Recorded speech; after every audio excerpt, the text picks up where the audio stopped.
Hello friends, welcome to the class of physics junction. Myself R Chandra. आज हम लोग बात करेंगे कुछ लॉ ऑफ मोशन के बारे में। तो थोड़ा फ्लैश बैक में जाते हैं। लॉ ऑफ मोशन जो आज की डेट में हम लोग पढ़ते हैं, पहले क्या हुआ होगा? आज से 2400 साल पहले की बात है। एक साइंटिस्ट हुआ करते थे ग्रीक में, जिनका नाम था अरिस्तो।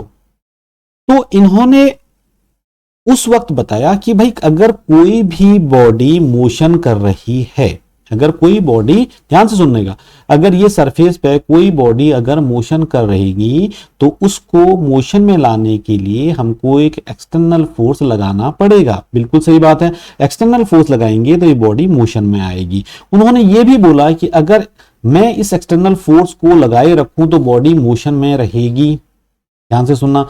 और अगर मैं इस एक्सटर्नल फोर्स को लगाना बंद कर दूं तो बॉडी आ जाएगी रेस्ट पे। किस पे आ जाएगी? रेस्ट पे। तो इन्होंने कहा जब तक मैं इस बॉडी पे कोई फोर्स लगा रहा हूं तो बॉडी मोशन में रहेगी, और अगर मैं फोर्स को लगाना बंद कर दूं तो बॉडी क्या आ जाएगी? रेस्ट पे आ जाएगी। क्या ये सही है आज की डेट में?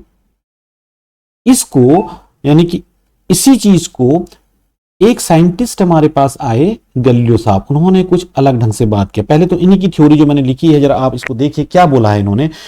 एरिस्टो लॉ ऑफ मोशन, इन्होंने क्या बोला? इन्होंने बोला कि he state that an external force is required to keep the body in motion. तो हमको ये एफ एक्सटर्नल हमने एक लगाया है, इसकी जरूरत पड़ेगी बॉडी को मोशन में लाने के लिए। It means that the body will continue to be in motion under the application of the external force. ठीक है, जब हम इसको रिमूव कर देंगे तो बॉडी मोशन में रहेगी नहीं और धीरे से वो रेस्ट में आ जाएगी। तो इस वक्त इन्होंने ये बोला कि भैया मैं अगर किसी बॉडी को मोशन में ला रहा हूं तो मेरे को इसका जरूरत तो है ही, एक एक्सटर्नल फोर्स की जरूरत होगी तो ही बॉडी मोशन में ही रह पाएगी। यानी कि एक बार मैंने मोशन स्टार्ट कर दिया तो भी मेरे को, एक बार मैंने एक्सटर्नल फोर्स लगाया, बॉडी मोशन में आ गई, और आगे भी मेरे को एक एफ एक्सटर्नल लगाना ही पड़ेगा जब तक बॉडी मोशन में रहेगी। ठीक है, अगर आप देखें कुछ बुक्स में एक टॉय का एग्जांपल भी दिया हुआ है, आप देख लेना उसको। तो अब मैं यहां पर क्रक्स में जा रहा हूं इसके। तो बाद में क्या हुआ, एक साइंटिस्ट गैलीलियो साहब आए। उन्होंने बोला साहब आपने बात कही है, बिल्कुल सही कही है, ठीक है, बट आपने वन साइड सोचा है। आपने खाली एक्सटर्नल फोर्स के बारे में सोचा है, आपने उसके बारे में नहीं सोचा कि जब कोई बॉडी मूव कर रही है, मोशन कर रही है, कोई फोर्स लगा रहे हैं तो बॉडी में कोई एक फ्रिक्शन फोर्स भी तो लगता है, फ्रिक्शन नाम की भी चीज होती है। ठीक है, तो अब उन्होंने बोला चलो वो भी भूल जाओ थोड़ी देर के लिए। उन्होंने बोला देखो अब मैं इसी में, गैलीलियो साहब ने बोला कि इसी में मैं एक एग्जांपल लेता हूं। वो एग्जांपल ये लेता हूं, लेट अस सपोज ये मेरे पास एक सरफेस है, इस सरफेस को मैंने इनफाइनाइटली स्मूथ बना दिया। इनफाइनाइटली स्मूथ का मतलब इतना चिकना बना दिया, इसमें कोई चीज, अगर मैं यहां पर एक बॉडी रखी है और इस बॉडी को मैं हल्का सा भी एक फोर्स लगाता हूं एक बार, तो उसके बाद ये बॉडी मूव करते रह जाएगी। मेरे को फोर्स की जरूरत रहेगी नहीं, फिर मैं फोर्स लगाऊंगा ही नहीं, तो बॉडी मूव कंटिन्यूअसली मूव करते रहेगी, बशर्ते है कि सरफेस क्या है, स्मूथ हो, इतनी स्मूथ हो। इनफाइनाइट स्मूथ का मतलब उसमें फ्रिक्शन नाम की तो चीज ही नहीं हो, तब तो फ्रिक्शन की बात भी नहीं हुई थी। ठीक है ना। तो अब यहां पर इसका मतलब ये चीज जो इन्होंने बोला कि एक ही बार फोर्स लगाया, फिर फोर्स की जरूरत ही नहीं पड़ी, बॉडी मोशन में आ गई, तो ये दोनों कॉन्ट्राडिक्ट हो गए। यानी कि अरिस्टो साहब की थ्योरी और गैलीलियो साहब की थ्योरी में क्या हो गया, एक डिफरेंस तो आ गया। बाद में गैलीलियो साहब की थ्योरी को ही सही माना गया। क्यों? बिकॉज यहां पर इन्होंने जो अरिस्टो साहब की फैलेसी बोला था, फैलेसी का मतलब होता है भ्रांति, because he only took into account one side of the motion and neglected to explain the other, his theory is now out of date. तो चलो हमको मालूम तो होना चाहिए कि भैया अगर लॉ ऑफ मोशन आज हम पढ़ रहे हैं, इसके पीछे साइंटिस्ट ने क्या क्या सोचा होगा। ओके, तो अब हम बात करते हैं गैलीलियो साहब की। तो 1564 टू 1642 तक गैलीलियो साहब रहे। उन्होंने बोला, उन्होंने एक वर्ड लेके आए, इनर्शिया।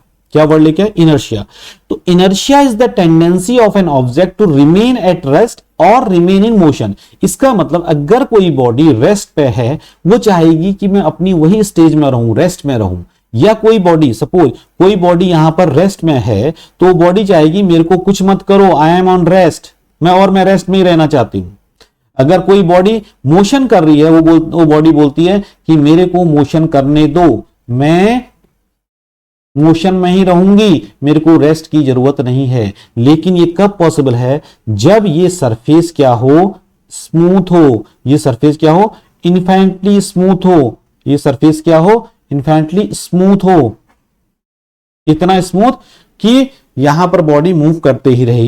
ठीक है, थोड़ी देर के लिए अगर एग्जांपल सोचो, किसी अगर मैं बोलता हूं किसी ट्रैक में अगर मैंने ऑयल डाल दिया और आपको यहां पर बिठाया और हल्का सा पुश कर दिया, तो आप क्या हो? भागते रह जाओगे ना, इस ट्रैक में चलते रह जाओगे। ठीक है, तो यहां पर उन्होंने बोला कि अ body does not change it state of rest और यूनिफॉर्म मोशन। यूनिफॉर्म मोशन को ध्यान में देखो, यानी कि इट मीन यूनिफॉर्म मोशन का वेलोसिटी कांस्टेंट है। ये मोशन जो हो रहा है एक कांस्टेंट वेलोसिटी से हो रहा है, एक कांस्टेंट वेलोसिटी से हो रहा है, एक कांस्टेंट। अगर स्ट्रेट लाइन मोशन है तो हम इसको कांस्टेंट स्पीड भी बोल सकते हैं, राइट।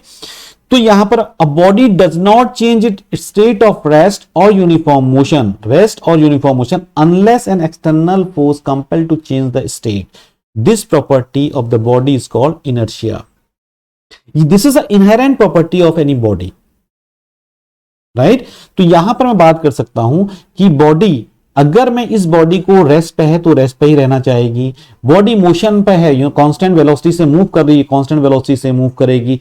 कब तक? जब तक कि मैं इस पर कोई एक्सटर्नल फोर्स न लगाऊं। अगर ये बॉडी मोशन कर रही है तो यहां पर मैंने अगर मैं एक्सटर्नल फोर्स लगा दिया बॉडी पे, तो बॉडी को मैं रोक लूंगा, तभी बॉडी रुकेगी, अदरवाइज नहीं रुकेगी। बॉडी रेस्ट पे है, ये बॉडी रेस्ट पे है, अगर मैं ये रेस्ट पे ही रहेगी।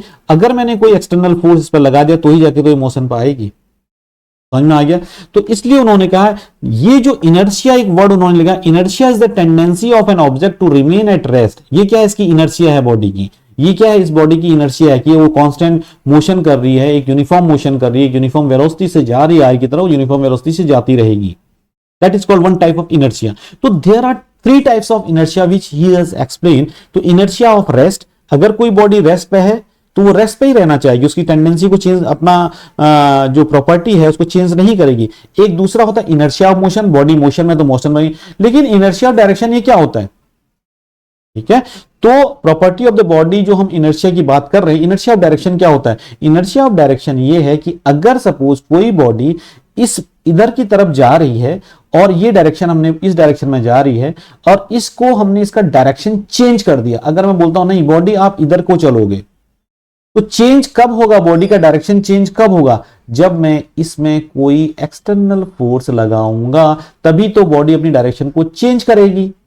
ओके, तो हम कह सकते हैं जो इसको, इसी को हम लॉ ऑफ इनर्शिया बोला जाता है, इसी को हम लॉ ऑफ इनर्शिया बोला जाता है। तो लॉ ऑफ इनर्शिया यही है, a body does not change in state of rest और uniform motion unless an external force compel it to change the state of the body. This property is called inertia of the body. There are three type of inertia. Inertia of rest मैंने आपको ये समझाया कि body rest पे ही रहेगी जब तक external force नहीं लगाएंगे। बॉडी मोशन पे ही रहेगी जब तक हम उसको एक्सटर्नल फोर्स लगा के रोक न दें, that is called inertia of motion. Third, body का डायरेक्शन वही रहेगा जब तक हम उसको कोई एक्सटर्नल फोर्स न लगाएं, उसके डायरेक्शन को चेंज न करें। ठीक है, तो इसीलिए हमने बोला this inherent property of all the body by virtue of which they can not change by themselves their state of rest, motion और डायरेक्शन। ठीक है, इसी को हम क्या बोलते हैं? इनर्शिया। क्लियर हो गया? तो गैलीलियो साहब ने जब ये थ्योरी दी, उन्होंने थ्योरी देने से पहले दिमाग में यही लगाया कि अगर मैं इनफाइनेटली स्मूथ अगर मैं कर दूं, मेरे को जरूरत नहीं है। जो गैलीलियो साहब, जो सॉरी अरिस्टो साहब बोलते थे कि मेरे को मोशन के लिए बॉडी में हमेशा फोर्स लगाने की जरूरत है। इट मींस मेरे को हमेशा फोर्स लगाने की जरूरत नहीं है। एक बार मैंने स्मूथ सरफेस अगर मैं एग्जांपल ले लेता हूं, वहां पर एक बार मैंने उसको फोर्स लगा दिया तो बॉडी हमेशा मोशन करते रहेगी, फिर वो उसकी एक इनर्शिया बन जाएगी, राइट। तो ये बाद में क्या हुआ, 1642 में गैलीलियो साहब इस दुनिया को अलविदा कर गए। बट 1642 में एक शख्स ने जन्म लिया, उनका नाम था आइजैक न्यूटन। ठीक है, उन्होंने इसी थ्योरी को आगे बढ़ाया, यानी कि ये 1642 में हो गए, उसके बाद न्यूटन साहब आए। ठीक है, अब इन्होंने आफ्टर 20 इयर्स के बाद इन्होंने फिर उसी चीज को बोला, लॉ ऑफ मोशन को आज हम बोलते हैं न्यूटन्स लॉ ऑफ मोशन। यानी उन्होंने गैलीलियो का जो लॉ था, लॉ ऑफ इनर्शिया जिसको हम बोलते थे, उसी को उन्होंने Newton's first law of motion बोला। उन्होंने बोला let us suppose this is an body, ये बॉडी आज रेस्ट पे है, तो कब रेस्ट पे कब रहेगी कोई बॉडी, जब इस पे कोई हम फोर्स नहीं लगा रहे हैं, एक्सटर्नल फोर्स नहीं लग रहा है। तो मैं तो ये बोल सकता हूं कि एक कोई बॉडी ये है, अगर मैं बोलता हूं चलो मैंने एक्सटर्नल फोर्स लगाया, यहां से 4 न्यूटन का एक्सटर्नल फोर्स लगाया, यहां से 4 न्यूटन का एक्सटर्नल फोर्स लगाया, तो नेट फोर्स कितना हो गया, 0 हो गया। तो बॉडी कहां रहेगी, रेस्ट पे रहेगी, रहेगी नहीं रहेगी। तो यहां पर नेट फोर्स को ध्यान से देखिएगा, जो वहां पर एक्सटर्नल फोर्स हम बात कर रहे थे, an object at rest will remain at rest. अगर कोई ऑब्जेक्ट रेस्ट पे है, वो चाहेगा कि मैं रेस्ट पे ही रहूं, कब तक, जब तक उस पर नेट फोर्स हम अप्लाई नहीं करें। नेट फोर्स मतलब इट मींस अगर मैं इस बॉडी में इधर से 6 न्यूटन का फोर्स लगाता हूं और इस साइड से 2 न्यूटन का फोर्स लगाता हूं, तो आपको पता है कि इधर से 2 न्यूटन का लग रहा है, इधर से 6 न्यूटन का, तो बॉडी मूव कर जाएगी, बिकॉज नेट फोर्स 0 नहीं है यहां पे। समझ में आया? ओके। अब ये तो था बॉडी अगर रेस्ट पे है तो बॉडी रेस्ट पे ही रहेगी अगर उस पे हम नेट फोर्स नहीं लगाए। अगर हमको रेस्ट से उसको मोशन में लाना होगा, इट मींस रेस्ट उसकी क्या है, उसकी एक प्रॉपर्टी है इनर्शिया, इनर्शिया ऑफ रेस्ट।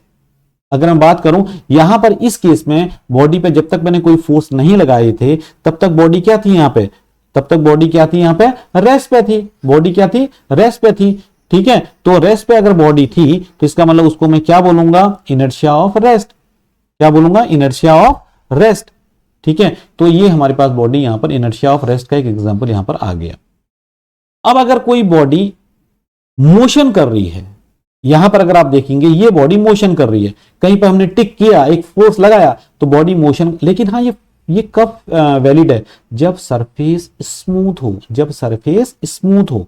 ठीक है, तो an object is in motion will remain in motion unless a net force act on it. यानी कि अभी मोशन दिया है, बॉडी पे एक मोशन आ रहा है, चलते हुए आ रही बॉडी चलते हुए आ रही है, तो बॉडी चलती जाएगी।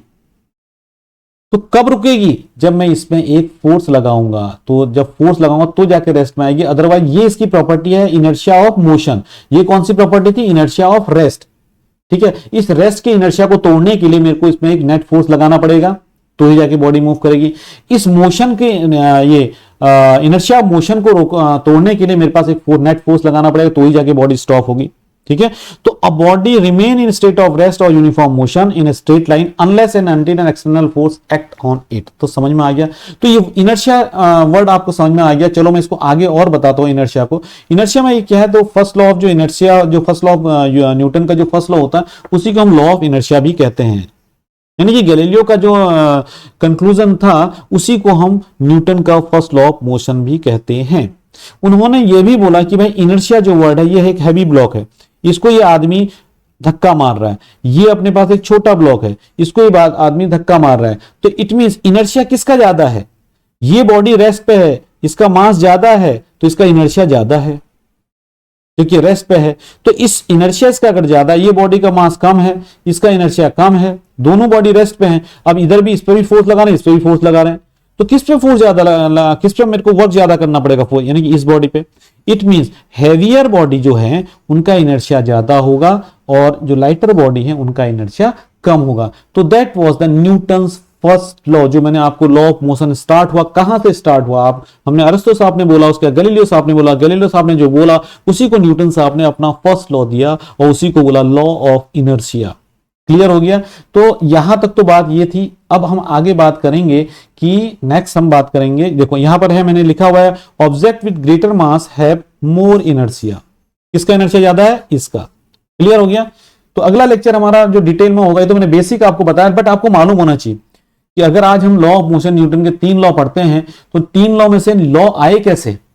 ठीक है ना, तो पहला लॉ स्टार्ट किया था किन्होंने, अरिस्टो साहब ने किया था, बट वो काम नहीं बना, उसको फिर गैलीलियो साहब ने बोला, तो जाके लॉ ऑफ इनर्शिया बना, और उसी लॉ ऑफ इनर्शिया को हम न्यूटन्स लॉ ऑफ इनर्शिया बोलते हैं या न्यूटन्स फर्स्ट लॉ बोलते हैं। क्लियर हो गया, तो न्यूटन्स फर्स्ट लॉ हमारे पास यही है, तो आपको समझ में आ गया होगा। नेक्स्ट हम लोग आएंगे न्यूटन्स सेकंड लॉ में। न्यूटन्स सेकंड लॉ एक बहुत अच्छा एक अपना पूरा मैकेनिक्स में यूज होता है, तो इसलिए उसको डिटेल में हम लोग स्टडी करेंगे, Newton's second law of motion. ठीक है, तब तक बने रहिए इस वीडियो में, चैनल को सब्सक्राइब कीजिए, है ना, तो सो दैट हम आगे इसी ढंग के वीडियो आपके लिए लेते हुए आएंगे।